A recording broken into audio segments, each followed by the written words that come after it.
नमस्कार, स्वागत है आप सभी का एक बार फिर से आपके अपने चैनल बोलचाल तमिल भाषा में। मैं हूं उमा। इस वीडियो में आज हम तमिल में रोज़ाना इस्तेमाल के लिए कुछ सवाल जवाब सीखने वाले हैं। सारे ही सवाल जवाब छोटे छोटे ही होंगे ताकि आपको सीखने में आसानी हो। ये पार्ट 2 है। पार्ट 1 का लिंक मैंने नीचे डिस्क्रिप्शन बॉक्स में दिया है, उस वीडियो को भी आप ज़रूर चेक कीजिएगा। तो इस वीडियो को स्किप किए बिना आखिर तक ज़रूर देखिए। चलिए वीडियो शुरू करते हैं। तो पहला सवाल है, आपको याद है उंगलुक्कु ஞாபகம் இருக்கா? उंगलुक्कु का मतलब होता है आपको। उंगा जब भी आता है तो आपको रिप्रेजेंट करता है। उंगलुक्कु आपको, ஞாபகம் मतलब याद, इरका का मतलब है क्या। आपको याद है, उसके लिए उंगलुक्कु ஞாபகம் இருக்கா। अगर आपको कहना है हाँ है तो आप कहेंगे इरुक्कु, अगर नहीं तो इल्ल। यहाँ पे हाँ है हम हिंदी में कह रहे हैं, पर यहाँ पे हाँ का ट्रांसलेशन तमिल में ज़रूरी नहीं है। आप है कह के इरुक्कु भी बोल सकते हैं, वही काफ़ी है। और नहीं के लिए आप में से बहुत लोग जानते हैं इल्ले कहते हैं। आपको याद है उंगलुक्कु ஞாபகம் இருக்கா?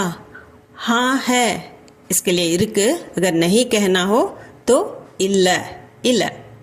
आप समझ गए? उंगलुक्कु पुरिंजुदा। उंगलुक्कु मतलब आपको, पुरिंजुदा मतलब समझ आया, आपको समझ आया। ये कहने के लिए उंगलुक्कु पुरिंजुदा। आप समझ गए कहना हो तो भी आप उंगलुक्कु पुरिंजुदा। अगर कहना हो समझ गया, उत्तर अगर समझ गया या गई हो, दोनों के लिए एक ही सेंटेंस है, तो उसके लिए पुरिंजुदु पुरिंजुदु। अगर कहना हो नहीं समझा तो उसके लिए आप कहेंगे पुरियल्ल।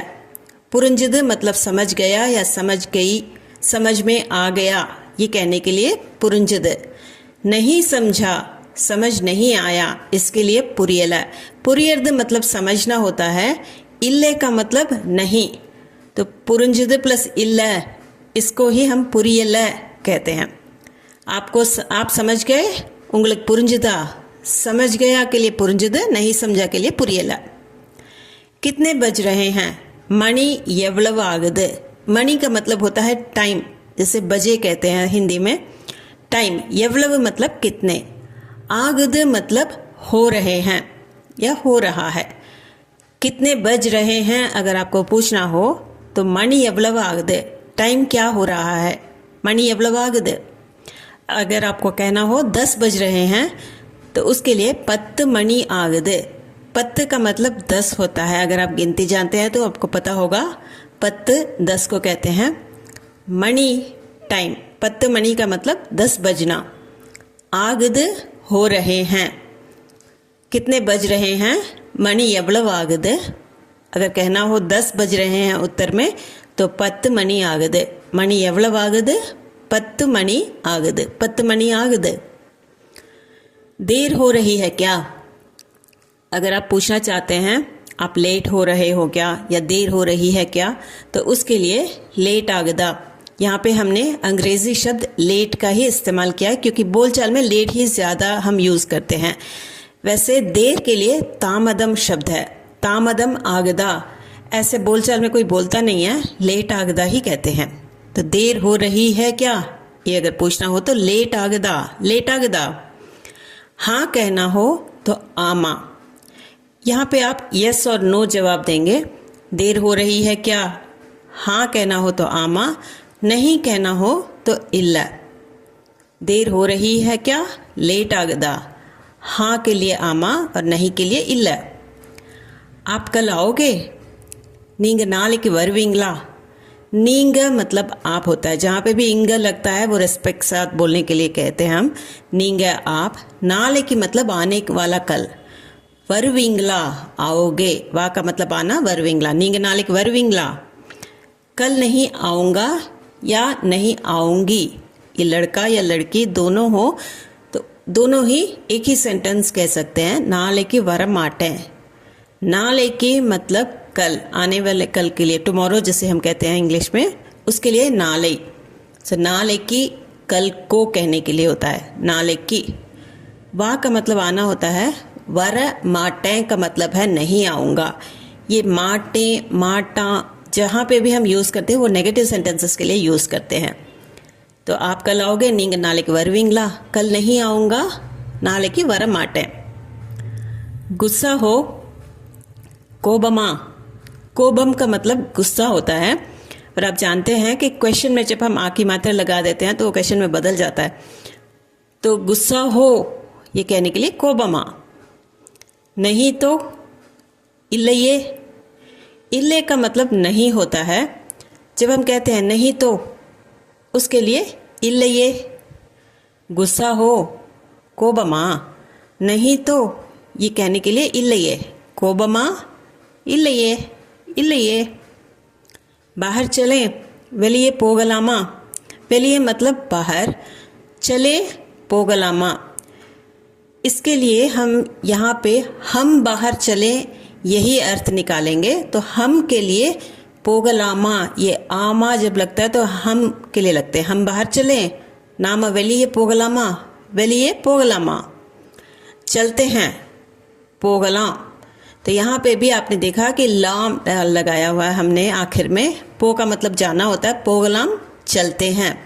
तो हम चलते हैं, इस मीनिंग से हम पोगलाम कहते हैं कि हम चलते हैं, नाम पोगलाम। सिर्फ चलते हैं के लिए पोगलाम। बाहर चले वेलिए पोगलामा, चलते हैं पोगलाम, वेलिए पोगलामा पोगलाम। कहाँ चलें, यंग पोगलाम, मतलब कि हम कहाँ चलें, तभी यहाँ पे लाम लगा है। यंग मतलब कहाँ, पोगलाम मतलब चलें। कहाँ चलें, यंग पोगलाम, यंग पोगलाम। पिक्चर देखने चलते हैं, पड़म पार्क पोगलाम। पड़म का मतलब पिक्चर, मूवी, इसके लिए भी हम कहते हैं पड़म, या कोई चित्र हो या फोटो हो उसके लिए भी पड़म ही कहते हैं। तो यहाँ पे हम पिक्चर के लिए पड़म वर्ड ही यूज़ करेंगे।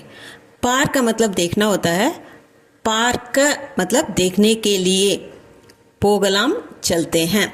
तो यहाँ पे भी हम के लिए ही हमने इसे यूज़ किया है। हम पिक्चर देखने चलते हैं। कहाँ चले, यंग पोगला। पिक्चर देखने चलते हैं, उसके लिए पड़म पार्क पोगला, पड़म पार्क पोगला। इससे पहले देखी है, இதுக்கு முன்னாடி பார்த்திருக்கிறீங்களா। இதுக்கு मतलब इससे, मुन्नाडी का मतलब होता है पहले। आगे के लिए भी हम मुन्नाडी कहते हैं, पर यहाँ पे इससे पहले कहने के लिए इदक मुन्नाडी। पार का मतलब देखना, आपने देखी है ये पूछना हो तो पातिरकिंगला, पातिरकिंगला। तो यहाँ पे इंग लगा हुआ है बीच में, तो रेस्पेक्ट के साथ कहने के लिए ही लगाया है। इससे पहले देखी है, इदक मुन्नाडी पातिरकिंगला। इससे पहले एक बार देखी है, इदक मुन्नाडी ஒரு தடவை பார்த்திருக்கேன்। இதுக்கு इससे, मुन्नाडी पहले, इससे पहले के लिए इदक मुन्नाडी। एक बार के लिए हम कहेंगे ஒரு தடவை। एक के लिए ஒன்று होता है। अगर आप गिनती जानते हैं आपको पता होगा, एक के लिए हम ஒன்று कहते हैं, पर जब हम एक बार कहते हैं तो ஒன்று தடவை नहीं कहेंगे, ஒரு தடவை। तड़वा का मतलब यहाँ पे बार है। वैसे मोरई भी कहते हैं, पर बोलचाल में ஒரு தடவை, एक बार के लिए। देखी है के लिए पातिरकरें। ये एक ही मात्रा बिंदु के साथ मैंने देखी है कहने के लिए हम कह रहे हैं पातिरकरें। இதுக்கு முன்னாடி ஒரு தடவை பார்த்திருக்கேன், இதுக்கு முன்னாடி ஒரு தடவை பார்த்திருக்கிறேன்। दवा ली, अगर आपको किसी से पूछना हो, दवा ली, मருந்து எடுத்துட்டீங்களா। मருந்து का मतलब दवा होता है, एड़ का मतलब लेना। दवा ली पूछना हो तो मருந்து எடுத்துட்டீங்களா। हाँ ले ली, अगर कहना हो तो எடுத்துட்டேன்। तो मैंने ले ली, ये कहने के लिए எடுத்துட்டேன்। आपने देखा कि मैं के साथ आखिर में जब मैंने कर लिया कोई काम तो एक ही मात्रा बिंदु के साथ लग जाती है। हाँ ले ली, எடுத்துட்டேன்। मருந்து எடுத்துட்டீங்களா, எடுத்துட்டேன்। फ़ोन में चार्ज है, फ़ोनல चार्ज இருக்கா। फ़ोनல मतलब फ़ोन तो अंग्रेज़ी शब्द है, फ़ोन में कहने के लिए फ़ोनல। चार्ज अंग्रेज़ी शब्द फिर से, इरका है क्या, फ़ोनல चार्ज इरका। नहीं, चार्ज खत्म हो गया। इल्ल चार्ज तींदिड़चे। इल्ल का मतलब नहीं होता है, और चार्ज अंग्रेज़ी शब्द, तींदिड़चे का मतलब खत्म होना है। कोई चीज़, कोई डब्बा, कुछ भी हो, कोई भरा जब होता है, वो ख़त्म जब होता है तो 3 दिड़च कहते हैं। वैसे ख़त्म होने के लिए मुड़जिड़च का भी हम इस्तेमाल करते हैं, पर यहाँ पे जब बैटरी जो है फुल से ख़त्म होती है थोड़ी थोड़ी करके, तो वहाँ पे हम 3 दिड़च यूज़ करेंगे। फ़ोन में चार्ज है, फ़ोन ले चार्ज इरका, नहीं चार्ज ख़त्म हो गया, इल्ले चार्ज 3 दिड़च। अगर आपको हाँ है कहना हो तो इर्क कह सकते हैं। ये कितने का है? अगर आप बाज़ार जाते हैं, आपको कोई चीज़ खरीदनी है तो दाम पूछते हैं, ये कितने का है, तो उसके लिए इद यवलव, इद का मतलब ये, यवलव का मतलब कितना होता है।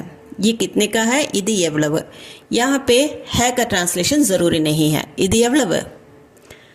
अगर दुकानदार कहता है ज़्यादा नहीं, सिर्फ 200 रुपये का ही है, तो उसके लिए तमिल में अधिगम इल्ला 200 रूबाई मट्टुम दा।